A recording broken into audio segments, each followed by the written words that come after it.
صدیوں پرانی بات ہے کہ عہد حاضر کے جدید سہولتیں انسان کو حاصل نہیں تھی۔ بغداد میں جنید بن ولید نامی موتیوں کا ایک تاجر رہا کرتا تھا۔ کافی محنت اور دوڑ دھوپ کے بعد اسے اپنے کام میں اتنا فائدہ حاصل نہ ہوتا کہ آرام سے زندگی بسر کر سکے۔ نہ جانے کیا بات تھی کہ بغداد میں اس کا کاروبار کسی بھی طرح چلنے اور مناسب منافع دینے میں کامیاب ہی نہ ہو رہا تھا۔ کافی غور و فکر اور سوچ بچار کے بعد اس نے بغداد سے منتقل ہو جانے کا فیصلہ کیا اور پھر بغداد سے اپنا سارا کاروبار سمیٹ کر وہ بصرہ چلا آیا۔ بصرہ میں اس کا وہی کاروبار جو بغداد میں نہیں چلتا تھا خوب چل پڑا، بلکہ دوڑنے لگا۔ 2-3 سال کی مختصر سی مدت میں جنید نے اپنی محنت اور کاروباری لیاقت سے اپنی جمع پونجی میں کافی اضافہ کر لیا۔ اب فارغ البالی اور کاروباری سکون ملا تو اسے اپنا وطن، اپنے آبائی شہر بغداد کی یاد آئی۔ اس نے سوچا کہ بغداد چھوڑے کافی عرصہ ہو گیا ہے، اب کاروبار بھی اچھی طرح جم گیا ہے، چلو کچھ دن بغداد میں رہ کر قریبی عزیز و اقارب اور دوست احباب سے ملاؤں۔ یہ خیال آتے ہی اس نے بصرہ میں اپنا پہلا ہوا کاروبار سمیٹا اور بغداد جانے کے لیے تیار ہو گیا۔ جنید جب بغداد سے بصرہ آیا تھا تو اس کی جیب میں چاندی کے صرف چند سکے تھے اور اب وہ ہزاروں اشرفیوں کا مالک تھا۔ اس نے محنت اور دیانت سے کمائی اپنی اشرفیوں کو ایک چمڑے کی بڑی اور مضبوط تھیلی میں رکھا اور سفر کے لیے روانہ ہو گیا۔ دن بیت گیا اور رات ہو گئی۔ جنید نے راستے میں ایک سرائے میں ٹھہر کر رات گزارنے کا فیصلہ کیا اور ایک سرائے میں پہنچ گیا۔ اسی سرائے میں ایک شاطر اور بے حد تجربہ کار ٹھگ بھی مقیم تھا۔ ٹھگ کا نام ابو القادر تھا۔ ابو القادر نے جنید کو دیکھتے ہی سمجھ لیا کہ وہ کوئی اچھی موٹی اسامی ہے۔ اب وہ جنید کی دولت کو ہتھیانے کی تدبیر سوچنے لگا۔ کافی غور و فکر کرنے کے بعد وہ جنید کے پاس پہنچا۔ السلام علیکم اے بھائی، یہ کہتے ہوئے اس نے اپنا تعارف کروایا۔ مجھے ابو القادر کہتے ہیں، میں بصرہ سے عراق کے دارالحکومت بغداد جا رہا ہوں۔ سرائے کے مالک سے معلوم ہوا کہ آپ بھی بغداد ہی جا رہے ہیں۔ جب ایک منزل کی ہم دونوں ہی مسافر ہیں تو پھر ہم ایک ساتھ ہی کیوں نہ سفر کریں؟ کہتے ہیں ایک سے بھلے دو، باتیں کرتے چلیں گے تو سفر آسانی سے کٹ جائے گا۔ جی ہاں، آپ نے درست فرمایا، میں بھی بصرہ سے بغداد جا رہا ہوں اپنے عزیزوں، دوستوں اور احباب سے ملنے کے لیے۔ یہاں بصرہ میں میرا کاروبار ہے، جنید نے بڑے اتفاق سے کہا۔ ارے واہ، میں بھی ایک تاجر ہوں اور 10 سال بعد بغداد واپس جا رہا ہوں۔ سنا ہے آج کل لٹیرے اکا دکا مسافروں کو راستے میں لوٹ لیتے ہیں۔ یہ ٹھگ انہیں اپنی چکنی چپڑی باتوں سے بیوقوف بنا کر ان کی جمع پونجی ہتھیا لیتے ہیں۔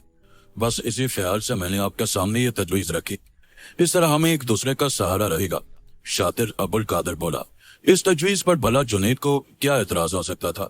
وہ خود بھی راستے میں لٹیروں اور ٹھگوں کے خوف میں مبتلا تھا اور دل ہی دل میں اللہ تعالیٰ سے سفر میں کسی بھی حادثے سے محفوظ رہنے کی دعائیں مانگ رہا تھا۔ اس لیے یہ سوچ کر کہ یہ تاجر بھی میرا ہم وطن تاجر ہے اور بصرہ سے بغداد واپس لوٹ رہا ہے، اس کا میرا ساتھ بہتر رہے گا، اور اس نے ابو القادر کے ساتھ سفر کرنے کی حامی بھر لی۔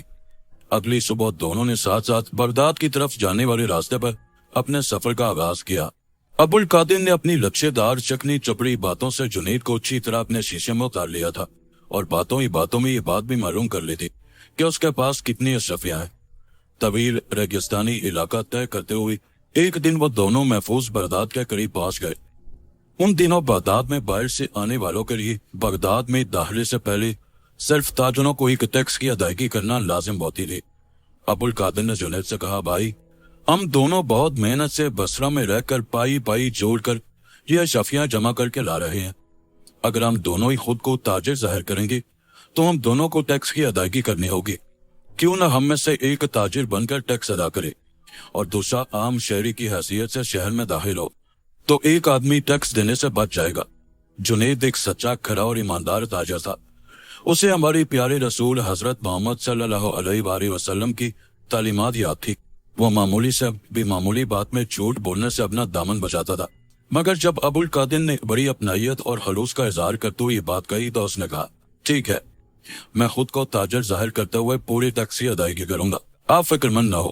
شاید آپ میری بات کا غلط مطلب سمجھے، میں اس لیے ٹیکس بچانا نہیں چاہتا کہ میں کنجوس ہوں، بلکہ اصلی بات تو یہ ہے کہ خلیفہ وقت بہت ہی فضول خرچ آدمی ہے۔